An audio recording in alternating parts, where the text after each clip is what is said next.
পটলের খোসা ভর্তা করব ইলিশ মাছ দিয়ে, ইলিশ মাছের লেঞ্জা দিয়া, কাঁচামরিচ আর পটলের খোসা সেদ্ধ করে নিছি। আসলে এই ভর্তাটা এত মজা হয় যা বলার বাহিরে। মাছটা ভাইজা নেব। আমি মাছটা একটু চেঁচা দিয়ে নিছি, তার জন্য কটা শুকনো মরিচও দিব, কারণ এই ভর্তায় আমি রসুন দেব না। এই যে ভাজা হয়ে গেছে, শুকনো মরিচটাও ভাইজা উঠে নিছি। এবার এই খোসাগুলোও ভাইজা নেব একটু সুন্দর করে। পেঁয়াজ দিয়ে দিলাম। এই ধরনের ভর্তা টর্তা করা হয় না, তা আনারকলিতে ভাবলাম যে আনারকলি একটু ভর্তা করে দে, ঝাল করে। এই যে এটা সেদ্ধ করে নিছি, এখন অনেক সুন্দর করে ভাইজা নিতে হবে। এই যে দেখো ভাইজা নিছি। আমি আগেও বলছি এই ভর্তাটায় কোনো রসুন দেব না। এখন দেখো কি রান্না করতেছি, এই পটলেরই খোসা ভর্তা করতেছি। পটল রান্না করব ইলিশ মাছ দিয়ে। এই যে মশলা সব এখানে একটু জিরা নিছি, একটু সরষা নিছি, আর হইছে মরিচ হলুদ, আর কিছু দেব না। এই যে এখন আমি সুন্দর করে ওরে মাখায়ে ধুয়ে নেব। আসলে কি ছোট ছোট ইলিশগুলো না অনেক সুন্দর ঘ্রাণ আসে, আমার কাছে ভালো লাগে। কার কাছে কেমন লাগে কি না লাগে জানি না বাবা। চুলায় তেল গরমও দিছি। এবার পটলগুলি একটু ভাইজা নেব। এই যে আমার পটল ভাজা হয়ে গেছে, আমি বেশি ভাজবো না, এরকম হালকা হালকা ভাজা দিব। কি দেখিস, রান্না করতে পারি কি না পারি তাই দেখতে আসছো? ও বাবা, এই যে সত্যি কথা কি জানো, আমার বাসায় আমার ছেলে মেয়ে ওরা সবাই না এইভাবে মাছ ভুনাটা পছন্দ করে। খালি আমি করি। ও বাবা, ও মা, খালি ছেলে মেয়ের কথা কইব, বুঝছা? খুব ভুল হয়েছে।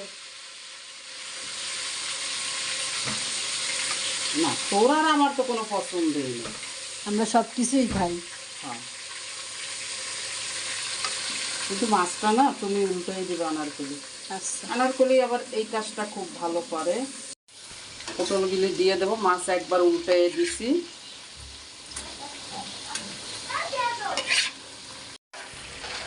এই যে দেখো এই পানিটা এখন মশলা দিয়ে দেব, সব দিক দিয়ে ঘুরে ঘুরে। কিসের আবার কষানো করানো আমার এটি ভাল লাগে না। এবার দুই দিক দিয়ে ধরে সুন্দর করে এই যে ঝাঁকাইয়ে দিলাম। এখন চুলার উপর আস্তে আস্তে হইতে থাকুক, আমি যাই একটু ঘুরে আসি। এই যে মাছের কাটা বাইসে নিচে আনারকলি।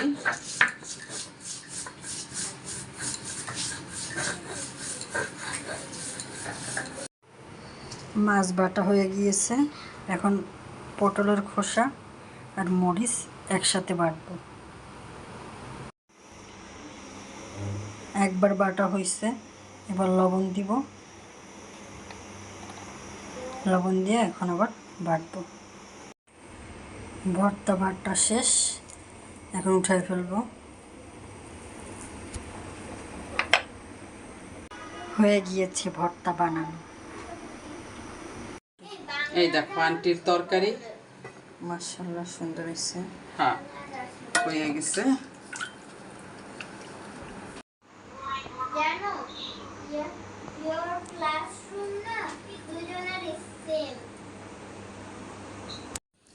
আমার আইজান্ননি পরীক্ষা, তাই দেখো পড়তে পড়তে বাচ্চা দুটো এত ক্লান্ত হয়ে গেছে, এখন বলে যে দিদু ভাত খাবো না।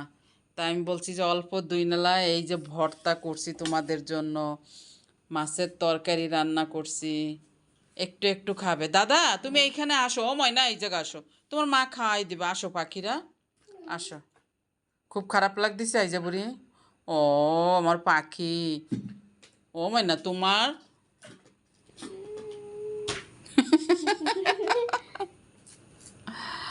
আসো। এই যে ভর্তা নিলাম। আনারকলি লেবু কাটছো? হ্যাঁ কাটছি। এই যে আমার আব্দুল্লাহ এখনো আসেনি, আমরা ঘরের 4 জন খেয়ে নেব। তোমাদের লেবু দিব দাদু? এই যে এই যে আমাদের ননি ফ্যামিলি ব্লগস এর ছোট্ট একটা ইউটিউব চ্যানেল আছে। সত্যি সত্যি ভর্তাটা ঝাল হইছে, আর লেবু দিয়া তো অনেক মজা, অনেক অনেক অনেক।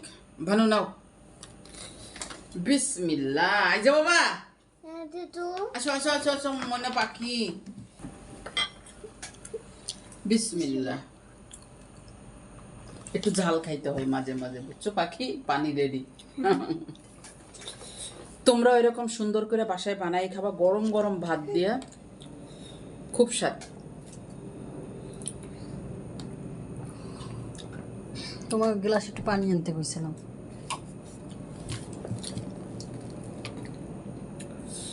সবাই ভালো থাকো, সুস্থ থাকো, আল্লাহ হাফেজ বলো। আল্লাহ হাফেজ।